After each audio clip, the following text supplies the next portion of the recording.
I was honest. Look at yourself, man. Look at yourself. What am I going to do today to change what I see in this mirror? How you address it is you face it. You face it every day. You face it every single day of your life. I believe that most human beings are only living at about 40% of their capability. And it's a survival mechanism. It protects us from pain and suffering. The second we feel that, our mind says, oh no, this isn't fun. We should back off. We should sit down, find something more comfortable. And there's something about the mind. The mind has the tactical advantage over you at all times. At all times of your life, the mind has a tactical advantage over you. Why is that? It knows what you're afraid of. It knows your insecurities. It knows your deep, dark lies. And it starts to push you away from that. It pushes you in a direction that is comfortable. The mind controls everything. So what I realized was that when I was growing up and I was 300 pounds and I got all fat and I got all insecure, I realized that my mind kept taking me in this direction. When things got uncomfortable for me, when I was facing my insecurities, I was facing my fears, my mind said, oh no, we have the tactical advantage. We need to get you, separate you from this feeling. This feeling over your life's all about feelings. We want the happy feeling. We don't want that feeling of this sucks. Why am I here? And you don't have any, so you can't answer those questions, so you leave. I started realizing that if in that moment you can answer those f***ed up questions and you are now in charge of your brain versus your brain ruling you, that's where all that stuff comes from. So the 40% rule is all of that. You get to 40%, your brain says, we're done. Let's roll, man. This is starting to get painful. This is uncomfortable. So you sit down. So if you know that at 40%, I'm feeling pain. At 40%, I'm feeling pain. That's where the 40% rule kicks in. Now it starts. Okay, I'm feeling pain. My mind's saying all this shit to me. It's saying, get out of here, run, flee. The fight or flight kicks in. Okay, we're done. We're not good enough. It starts telling you all these things. You start to believe it because the mind controls all. This is the time where you have to gain control back of your mind. It's okay, let me see if I can go 45%. And once you start giving yourself more and more hope and start realizing, okay, the mind starts to be, okay, what are you doing? We're supposed to be going right and you're going left. You start then controlling your mind. Start finding more in yourself, and then it goes from 40% to a lot further than that. But that's the start of it though. Get to the spot where your mind is saying stop. Whatever that is, you gotta get there first, and then that's when that starts to work for you. You gotta control yourself in that moment. A lot of people can live with themselves, look in the mirror and say, I'm okay with being afraid. I'm okay with going on this easy highway over here. The easy highway has all these signs and shit, directions, how to get somewhere. And you have to first be uncomfortable with how you feel about yourself. With that voice that a lot of us like to run away from, we all have it. We all have that voice that say, hey man, you're kind of wimping out right now. You're kind of being a little punk right now. But a lot of us say, okay, that's okay. It's okay to tell these little white lies to ourselves. So we first have to face the real you. You have to face that in that dark room. In that dark room is who you are. But in that dark room is where you have to create another human being that walks out of that dark room to face who you are. That's the only way you're gonna get over all those things.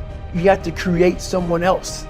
Not like you have two different personalities. It is you, but you have to find strength. And that visualization of almost me cracking out Goggins, like I'm coming out a different person, a person that doesn't give a fuck about anything, who doesn't care about being judged, who knows I'm weak, who knows I'm afraid, who says, whatever you think about me, take it, whatever, I'm here. In the dark room, you face yourself, you realize you want to be better, you realize you don't want to be this weak, insecure person in the world who has all these problems that we all have. We all have. Social media is a great platform to tell you who we want to be, not who we are. The second you think that you've overcome it and you climbed Everest, you're on that last hold, and life will say, not today. And it'll push you down. Went to the mirror, and the reflection in it revealed a lot of bad things. And I'm looking at myself in the mirror going like, God, dog, dude, you are something else, man. Like, you have created a character. It wasn't me. It wasn't who I was inside, but I was scared for anybody to know who I was inside. So in that accountability mirror, I call it, I got real with myself. And I said, you have a third grade reading level, which is hard to admit when you're a junior in high school that you copied on every single thing you did because of fear they're gonna put me in a special school. We all know what special means. I'm gonna have a title on myself the rest of my life. And people say, oh, you know, you have a learning disability. I had a learning disability, but I realized I was lazy. So I called myself out there. I called myself out every which way possible. I didn't call myself out, I was just honest. I was honest. Look at yourself, man. Look at yourself. And it was that day, in a couple of days after that, I just got real with myself. And every day I came home, I called it the accountability mirror. What am I gonna do today to change what I see in this mirror? I had to really wear this layer of skin. I had to develop a really callous skin on me to take whatever you're gonna call me, you're gonna call me. But whoever I am, you're gonna see me. You're gonna see me for who I am, because I need to change who I'm not. And that accountability mirror just became raw. And when I became fat over the years, because I fell back in the hole, I called myself fat, because I was fat. And people don't want to do that. They want to say, oh, don't call yourself fat. Don't call yourself dumb.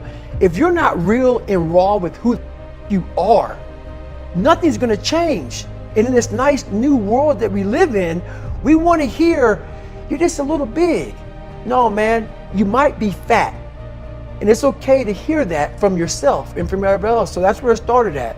And it's raw. It gets ugly sometimes with me in that mirror, but I'm also proud of myself to be able to tell myself that and then fix what's in that mirror. So the first thing about it is, once you realize it, and you have to realize it, you gotta call yourself out. Addressing it is very small. It doesn't go from like one morning I'm this way, next morning I wake up and presto, 5 steps to greatness. No, it ain't that, brother. This is hard work. It's every day, like right now. I had to be honest with you, man. I'm even shaking right now being on this show. I'm a big time introvert. How you address it is you face it. You face it every day. You face it every single day of your life, where you say, okay, like if you're fat, you need to lose weight. It's patience. It's patience in this fact of accepting who you are right now. I'm fat, I don't like myself. Accepting the fact that if you lose 3 or 4 pounds, that's a huge accomplishment. You have to live in your own world. You cannot judge yourself. That's why social media and all these things are horrible. You can't judge yourself off of the so-called competition that we have made up in our mind. The things that, how people look, how people act, how smart someone is. This is a race that you run completely alone. And you're all by yourself. I had tons of sticky notes all over my mirror. It wasn't like, be better than John or be as fast as whoever. Okay, David, yesterday you did this. Today, our next goal for the week is this. So I had a year goal, weekly goals, daily goals, hourly goals. I figured out these ways of total accountability. Are you accountable for what you're doing? Are you accountable? And I mean to the T for what you're saying. I am.